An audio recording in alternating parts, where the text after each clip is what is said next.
This book is written by a great communicator. Hello, I'm coming to you today to tell you about a book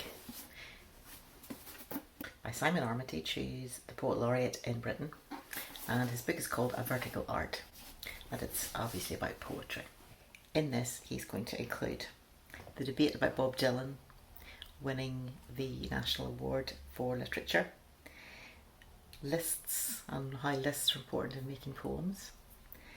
He's going to talk about a wide range of poets, and I'll put the names across the bottom of the screen.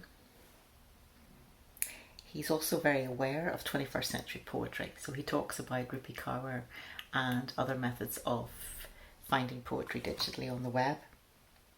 And the big interest for me was that he talked about the layout of the poem on the page. That fits the words, the vertical art. If you write poetry or want to write poetry, keep listening, because there may be some things in the book that will interest you. Now, the subtitle is Worrying Oxford Lectures, and that makes it sound quite complicated and maybe just for people who are incredibly academic, but don't be put off by the title. He can speak at all different kinds of levels. This book is written by a great communicator. He's very down to earth. I would like to recommend two short videos made by his publishers Faber and Faber and their channel on YouTube. And one is 5 minutes, and it's called Simon Armitage Offers Top Tips for National Poetry Day in 2010, which talks about his part of his motivation for writing poetry, which is an interesting one. It goes back to primary school. And also I'd like to recommend a 4-minute video, which is a video poem where you hear him reading his poem, and it's set in an airport and you see him walking through an airport, and it's interesting and it's comedic and it makes a point. Probably the whole idea of discussing Bob Dylan winning the Nobel Prize for Literature is a really excellent look at something that was very much debated at the time, still continues to be debated, and probably most people could enjoy that chapter. I also find that I enjoyed when he was talking about Emily Dickinson's layout of her poems, and she was unusual in that instead of writing comma, semicolon, whatever, she just wrote a phrase and then a dash and then a phrase and then a dash and a phrase. And here's how he describes it. I've come to see them as something more transcendent, gorgeous nothings, indeed, an elevated form of musical notation, creating momentary suspensions, little leaps and trapezes, wing beats, airborne cognitive deferrals, miniature magic carpet rides, or micro journeys in the palm of the poet's own hand, during which the reader glides from one idea to the next without ever touching the floor, without ever having to steeplechase along a series of commas, pause at the amber light of a semicolon, totter over the cattle grid of an ellipsis, or be wheel clamped by a full stop. So what he's saying is she gives speed and uniformity because you don't have all these different varieties of punctuation. But the thing I think that is amazing is that he talks about the fact that they're all quite different. And when it came to printing the books, the dashes look the same. But in actual fact, they're very different.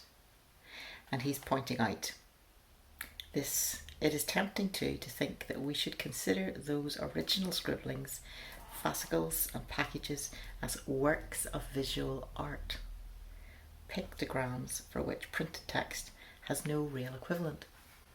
So that interests me because it's talking about art and words at the same time. And it's also bringing in music as well as another one of the arts.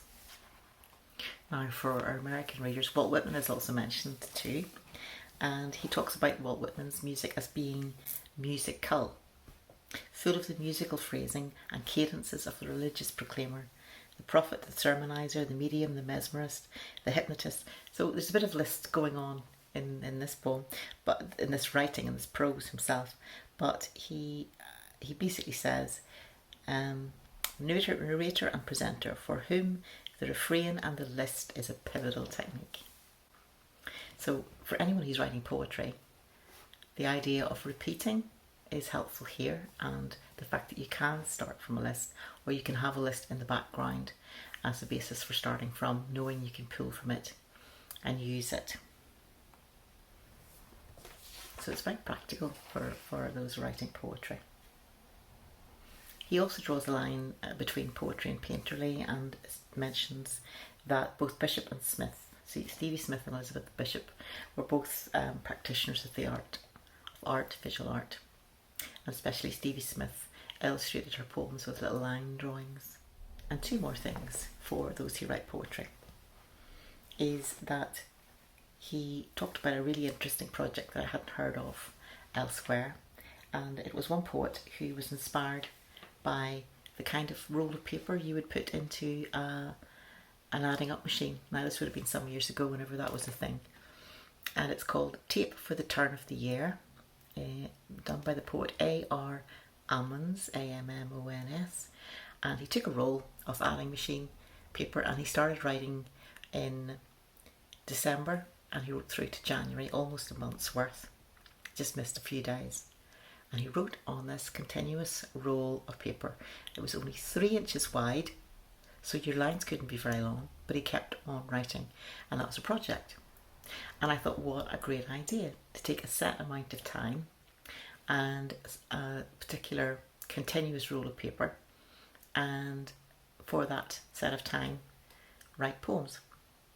I would like to read a quote from the book, which is encouraging to all of us about being writing and creating. And here's what he said. Like all art, poetry is a reactive medium.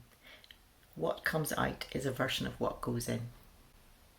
And that very much is along the lines of, what are you listening to? What are you looking at? What are you feeding your curiosity with, your inventiveness? And then you will eventually, that will all go through your mind, heart and emotions and your thoughts and imagination, and it comes out as your art. So bear that in mind. Don't be stingy with giving yourself what has been called the artist's date, if you read The Artist's Way by Julia Cameron. And that's times when you go and you look, you feed your own artistic imagination with things that spark your curiosity and inventiveness. And that might mean exhibitions, art exhibitions, go to a musical concert, but try and do something each week that makes you wonder. Because that's what you need to be fueling you to keep producing creatively. And finally, he basically says that most human brains seem to have a finite daily capacity for language. And so he's making the point that if you're trying to write poetry at the end of a day, during which you've read multiple reports, you've written loads of emails, business things, you've just had all of the words around your mind, you come to the end of your working day, you sit down and then you expect to write poetry. Well, your brain is going to be full of all those other words and maybe exhausted with all the effort of words. You know that feeling when you sometimes think, I want to just sit down in front of the TV and veg, or I just need space to be with art where there's no words.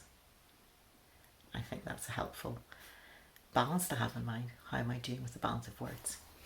And a poet who found a practical way around that is William Stafford, Stafford, who was very, very prolific. As well as being a poetry lecturer, he also produced a lot of poetry. And what he did was get up really early in the morning each day, and he would take his journal out and he would write a quotable quote in a way, a saying that he had thought of originally, and then he would start and try to write a poem. And by doing that as a constant habit, he ended up producing incredible volumes of work. So be encouraged by that. I think sometimes the silence at the start of the day is what you need, or possibly the silence late in the night, whenever you've had your time of relaxing after your hard day's work and you've got space for words again. And something I think is incredibly useful for academic people who are studying poetry, he writes at the end that it's really by learning, we learn by doing. But at some fundamental level, I continue to believe that through attempting to make poetry, those who would prefer to assess and evaluate it are brought to a new level of understanding and insight, even if any such attempts result in a spectacular flop. So what he's saying is, try and write poetry if you're going to be writing about it, critiquing it, try and write it as well. This book is not the book to be the first book you read about poetry, nor the second, nor the third. It would be helpful if you've read poetry and then you've also read 1 or 2 books on poetry first, and then he's kind of that level to keep you interested beyond that. I checked my own local library and it's on order, so your own local library will probably have it in order, and that should make it available to you. So in conclusion, I think it's a book, if you're interested in poetry, if you're interested in writing poetry, if you're interested in reading and critiquing it, then it is a book worth reading. I wouldn't recommend buying it. I think once you've read it, that's probably enough. But if you are a serious student, academically looking at poetry, then yes, you probably will want to purchase your own copy, but it's something that you're probably better to evaluate after you've already read it and see if it's ticking boxes for you. I was reading it particularly interested in the mixture of the arts, and so that's what I took away from it myself. I hope this was useful. Bye for now.